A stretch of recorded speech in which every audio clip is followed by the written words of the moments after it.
ายดีเนาะFC พังลาวหรือพังไทยและต่างประเทศเนาะมื้อนี้มาพบมาพอกับซองบคสวรรค์สายปัญญาอีกแล้วนะครับเนาะมื้อนี้เป็นวันที่15เดือนพฤศจิกายนเดือน4ปี2026พี่น้องเนาะแล้วก็บ่มีหยังเนาะมื้อนี้บ่าวคอนสิไปงานแต่งงานดองเนาะหรือว่ารับไผเนาะมาเฮือนเจ้าบ่าวเพิ่นว่าเนาะเจ้าสาวมาจากเมืองโต้ยเนาะพี่น้องเนาะแขวงสะลอนแล้วมาเอาผัวอยู่เมืองนองเนาะพี่น้องเนาะบ้านละแบงต่างบ้านละแมงน้ำไว้ง่ายเนาะบ้านละแมงน้ำอันนี้เห็นบ่จะเป็นบ้านเพิ่นเลยทางนาเพิ่นเห็นบ่อืมเป็นตอนนี้มื้อนี้บ่าวคอนสิไปถ่ายคลิปนะพี่น้องเนาะเห็นบ่อ่าแล้วก็บ่าวคอนสิเล่าเลยเนาะวิธีฮิตของประเพณีเนาะแต่ว่าเจ้าสาวน่ะมาก่อนเนาะพี่น้องเจ้าสาวน่ะมาก่อนเพราะว่าคาเมื่อเนาะทางเจ้าบ่าวเมื่อก่อนประมาณ4-5คืนแล้วแบบว่าเมื่อให้ถึกวันถึกยามเนี่ยพี่น้องบ่าวคอนสิเล่าเลยแล้วก็เพราะว่า2-3คืนแล้วเขามาเจ้าสาวแล้วก็มีพี่น้องแล้วก็พ่อแม่เจ้าสาวเนาะมานำพี่เนาะพี่น้องเนาะมานำแบบว่ามาจำฮีตมากินหรือว่ากินหมูกินหยังก็ได้เนาะแล้วก็จำต้องเป็นเมนหมูเด้อพี่น้องเด้อเมนหมูเมนไก่เนาะพี่น้องเออเดี๋ยวบ่าวคอนสิไปเบิ่งกันเลยเนาะบ่าวคอนสิไปถ่ายคลิปเลยแบบว่าง่ายๆก็วิธีแต่ละเฮือนมันต่างกันเนาะแบบว่าการจำหรือการหยังเนาะพี่น้องเนาะแต่ว่าบ่าวคอนสิไปอันนั้นเลยไปเบิ่งเลยจังหน่อยเนาะเจ้าสาววันนี้ก็มาแต่เก่งสารวันเนาะมาอยู่เมืองนอกว่ายังไง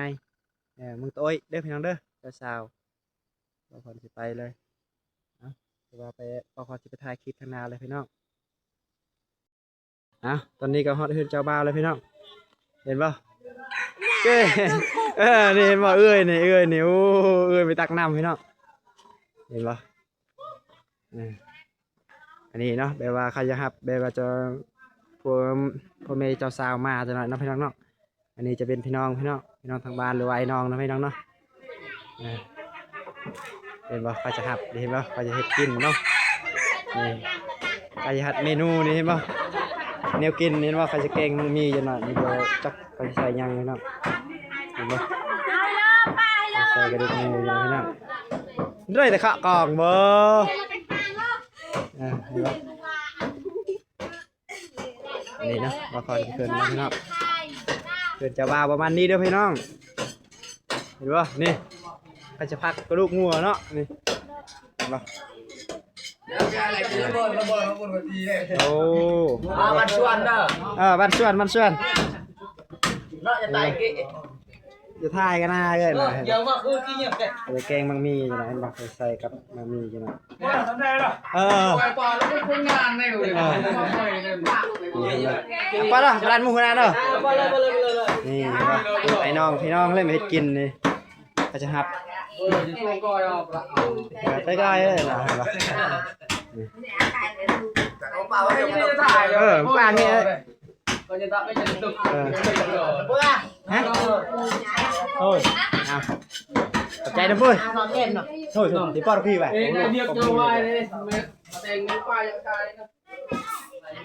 เกเห็นป่ะเกใส่จานเลยหมดไอ้เมย์ใส่จานจีบมาจีบมาโอ้ยเลยจ้ะเกมนั่นแหละเกมด้านหน้าฮะนี่นะจะว่าวันนี้พี่น้องเห็นว่าไอ้น้องมาหับนั่นพวกพี่น้องมาจังไรมาแบบว่าพวกพี่น้องชาวสาวเนี่ยปาสิมาอลีโอเคครับตอนหน่อยมันต้องด่าฟังโอเคตามเยอะทูมัน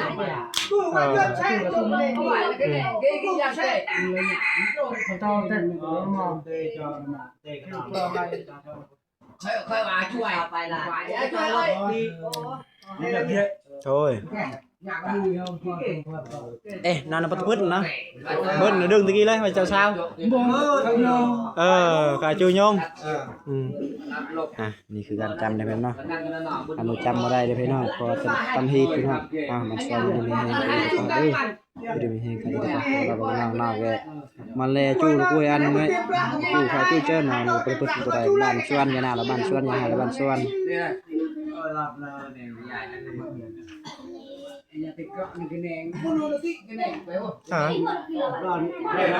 ช่วยอันนี้อย่าดีจดไปเฮ้ยขึ้นงามอ่ะ อยู่ใจได้ไปเลยให้เล็กพูดว่ากัน ยั่วเลยอันนี้มันใจได้อยู่ เอ๊ะมันนู่น เอาละตะโยงไปพี่ตะโยงไม่ได้ที่นี่จอกมาจอกตะโยงลาดุโยง ปันข้าวนะครับ ตะโยงพี่ อันนี้แม่นนะฮะจะรับประทานอาหารนะครับเนาะว่ารับประทานอาหารเช้าเพราะว่ารับแขกเนาะแบบหมู่เจ้าสาวเนาะพ่อแม่ของเจ้าสาวเห็นมีหยังชิ้นงัวพี่น้องเห็นบ่ เอาเราจะหมดหรอ ผักมีหยัง นี่น่าจะกินน้ำใจยังยอมจัดตัวละมักอาจารย์บิบละ เมื่อช่วยมันจะนั่ง ช่วยนึงเดียวกันปุ๊บ ช่วยมันเชื่อระยะไร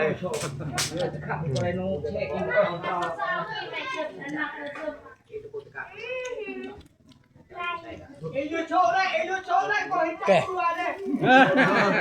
อยู่ประกาศโชว์เลย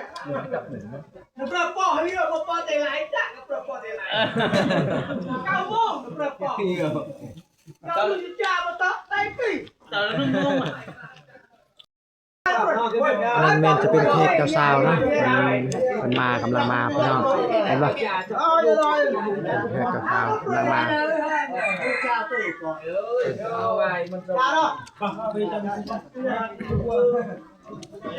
ห็นเพิ่นกำลังมาแล้วพี่น้อง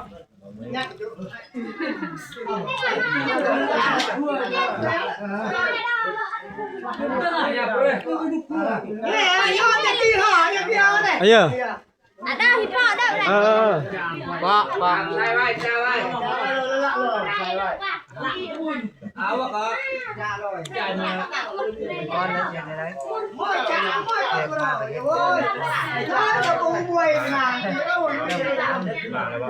เราพูดเลย ประมาณ ไม่เอ็ม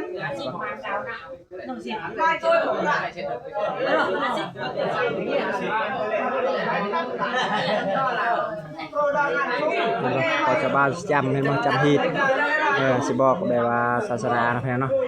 เห็นบ่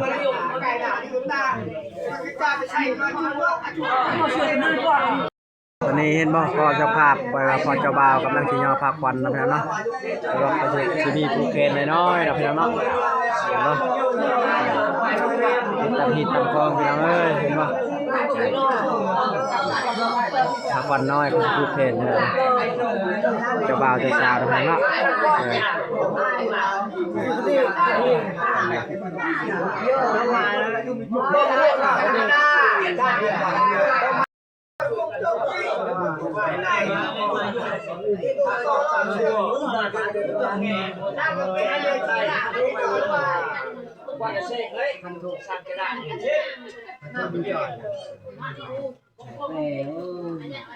เฮ้ยมาควรโซ่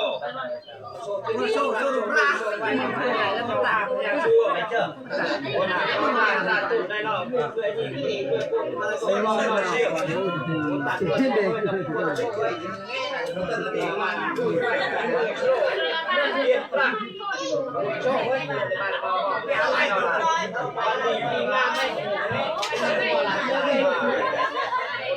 รอสิรอเอาดมทุกรอเปลี่ยนอะไรแปลก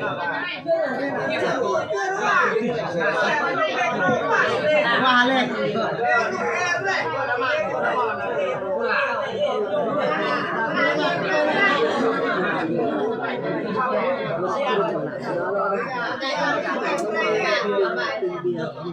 ยืน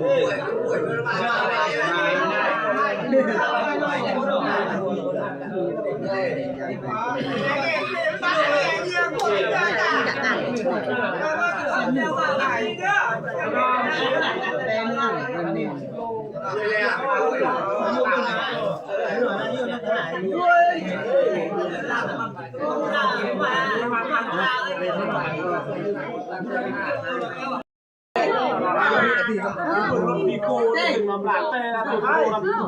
จับตีมา โอเค ไม่ป่า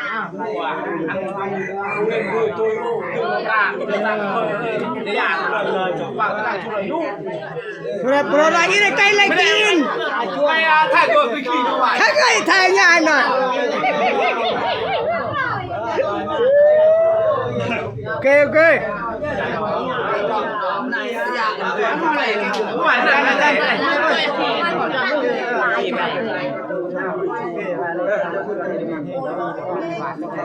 Là gì đâu năm lan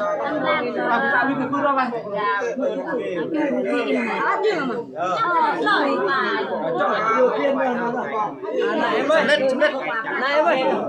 Ada dah, bahan muanya ada nya.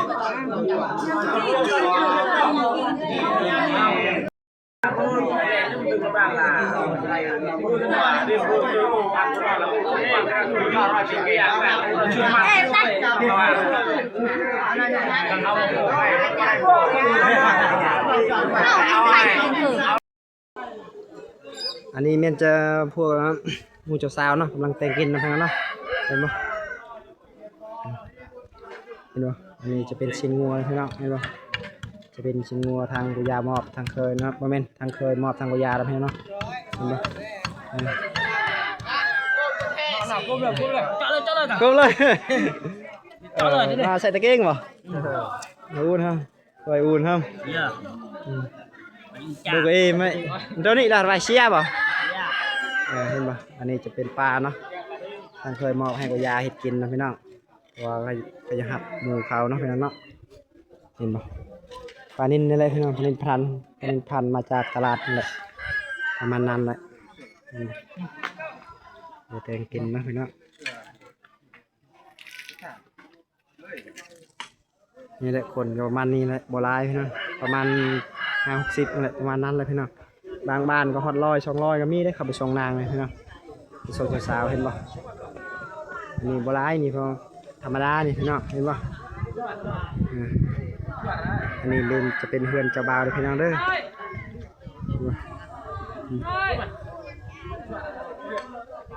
เห็นบ่ประมาณนั้นเลยพี่น้องคนบ่หลายพี่น้องประมาณคันหนึงดิบโลแหละเอามาขี่มาเห็นบ่